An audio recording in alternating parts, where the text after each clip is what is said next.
সিঙ্গারা বা সমোচা আপনারা তো অনেকেই অনেকভাবে খেয়েছেন বা আমরাও খেয়ে থাকি, কিন্তু আজকের রেসিপিটা একটু অন্য ধরনের। তো হ্যালো বন্ধুরা, আসসালামু আলাইকুম। আমি শাকিলা চলে এসেছি একটি রেসিপি নিয়ে, যেই রেসিপিটা রান্না করার পরে এবং খাওয়ার পরে মানে এত তৃপ্তি পেয়েছি, বাজারের সমস্ত কিছু সিঙ্গারা খাওয়া ভুলে গেছি। তো চলুন শুরু করা যাক রেসিপিটি। এটা আমার মায়ের হাতে তৈরি করা রেসিপি। প্রথমে একটা পাত্রে কিছু ময়দা মেখে নিতে হবে। এর জন্য দেখেন মা ময়দাগুলোকে প্রথমেই ঢেলে নিল। যে যতটুকু বানাবেন সেই সমস্ত পরিমাণ উপকরণ নিয়ে নেবেন, তাহলেই হবে। তারপরে ময়দার মধ্যে একটু লবণ আর তেল দিয়ে নিল, সয়াবিন তেল। এখন এটাকে সুন্দর করে মাখাতে হবে। আর আপনারা যারা প্রফেশনালভাবে রান্নাবাড়া করেন বা বাসায়ই যারা রান্নাবাড়া করেন নিয়মিত, তারা সবাই জানেন যে ময়দাটা মাখানোর উপরেই কিন্তু নির্ভর করে হচ্ছে টেক্সচার সমোচা, সিঙ্গারা বা পরোটা, রুটি, যে যেমন।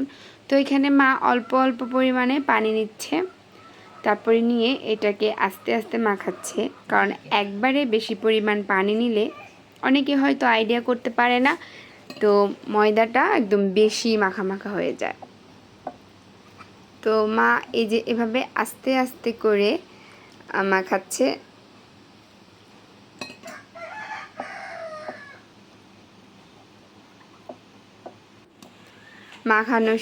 মাখানো শেষ করে এখন এই ময়দার ডোটা রেখে দিব আধা ঘন্টার মতো, যতক্ষণ আমাদের ওইটা তৈরি না হচ্ছে, মানে মেইন উপকরণ সমোসার জন্য।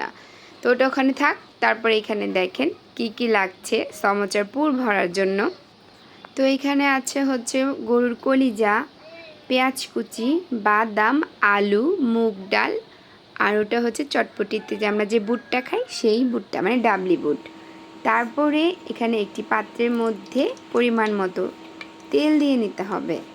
তেলটা গরম হয়ে গেলে এর মধ্যে দিয়ে দিচ্ছি মা পেঁয়াজ কুচি আর কাঁচামরিচ এখানে খুবই কম পরিমাণে দিয়েছি, কারণ আমরা ঝালটা কম খাবো। আর এই কাঁচামরিচটা এমনিতেই অনেক ঝাল আমাদের গাছের। তারপরে পেঁয়াজটাকে সুন্দর করে আস্তে আস্তে ভেজে লাল করে নিতে হবে। পেঁয়াজটা যখন ভেজে লাল করে নেওয়া হবে, তখন এখানে হলুদ, মরিচ, ধনিয়া গুঁড়ো দিয়ে দেওয়া হয়েছে। এরপরে যাতে মশলাটা পুড়ে না যায় এজন্য পানি দিয়ে দিল। এরপরে এর মধ্যে দিতে হবে হচ্ছে গরম মশলা। আপনারা চাইলে এখানে বাটাও ইউজ করতে পারেন বা এখানে গোটাটাও ইউজ করতে পারেন। মা এখানে গোটাটা ইউজ করেছে, সাথে হচ্ছে তেজপাতা। আজকে কিন্তু আমি রান্না করছি না, আবারও বলছি, আমার মা।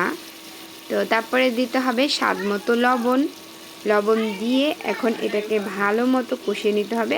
হ্যাঁ, সাথে একটু আদা, রসুন আর জিরা বাটা দেখুন। তারপরে ভালো মতো কষিয়ে এখানে যে ফার্স্ট দিতে হবে গরুর কলিজাটা একদম ছোটো ছোটো করে কেটে রেখেছিল মা। এটা কিন্তু ফার্স্টে সিদ্ধ করে নেওয়া হয়েছিল। সিদ্ধ করে উপরে থেকে যে একটা চামড়া থাকে, মানে একটা পর্দা থাকে, পাতলা আবরণ বলেন যেটাকে, ওইটা তুলে নেওয়া হয়েছে। তারপরে কুচি কুচি করে কাটা হয়েছে। কলিজাটা এভাবেই বা ফ্যাপসা এভাবেই করলে কিন্তু এটা স্বাস্থ্যসম্মত হয় খেতে। তারপরে এখানে যে ছোট ছোট করে আলু কাটা হয়েছিল, সেই আলুগুলোর সাইজ কিন্তু দেখেন একদম কলিজার সমনি।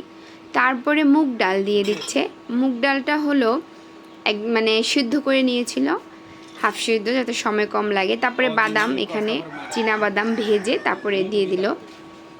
এখন এটা খুবই তাড়াতাড়ি হয়ে যাবে, কারণ হলো সব কিছু সেদ্ধ করা ছিল আগে থেকে।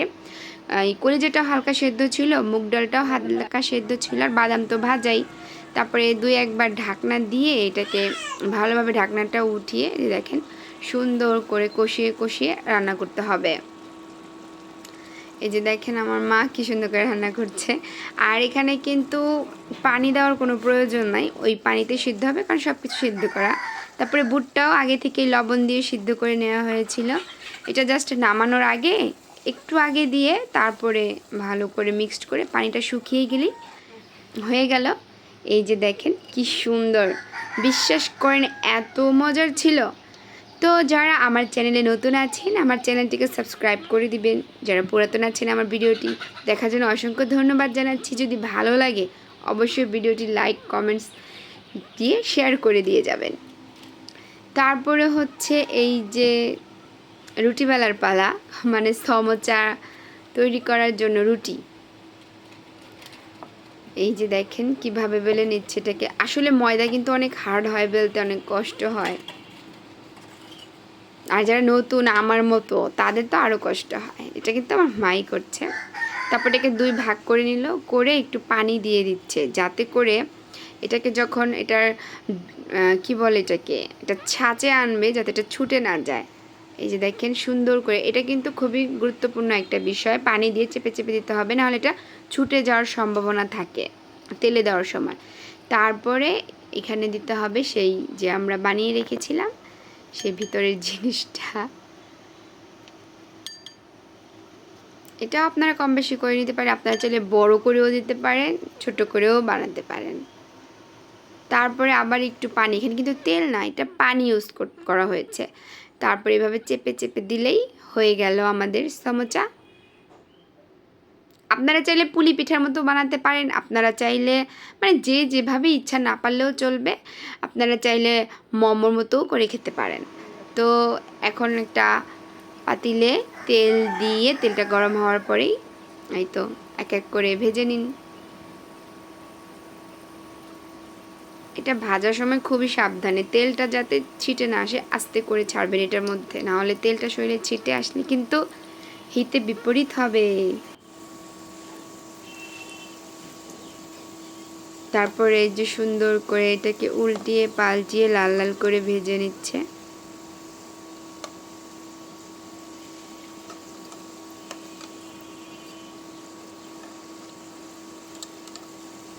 ভাজার সময় কিন্তু চুলার আঁচটা মিডিয়ামে রাখতে হবে, না হলে এটা পুড়ে ছাই হয়ে যাবে। মিডিয়ামে রেখেই তারপর এটাকে সুন্দর করে ভাজতে হবে। এভাবে উল্টিয়ে পাল্টিয়ে দিবেন।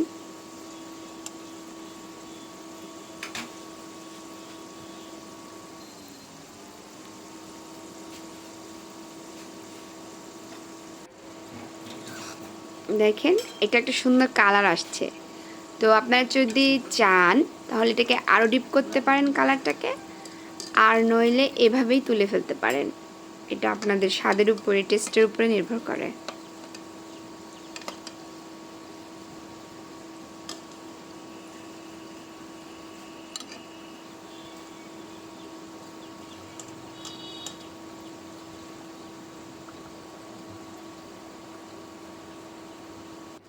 এখন আমাদেরটা হয়ে গেছে। তারপর একটা সুন্দর করে একটা প্লেটে তুলে নিচ্ছি। এখানে কিন্তু টিস্যু দিয়েন, আমি টিস্যু দিতে ভুলে গিয়েছিলাম। টিস্যুর মধ্যে দিলে কী হবে, যে এক্সট্রা তেল থাকবে টিস্যুটা কিন্তু সেটা শুষে নেবে। দেখুন কত সুন্দর হয়েছে, মাশাআল্লাহ। তো আপনারা বাসায় এভাবে তৈরি করে খেতে পারেন। এখন আমি এটার জন্য তৈরি করব একটা চাটনি। সেটা হচ্ছে 2টা কাঁচামরিচ নিয়েছি, আর ধনিয়া পাতা, আর হচ্ছে 1 কোয়া রসুন।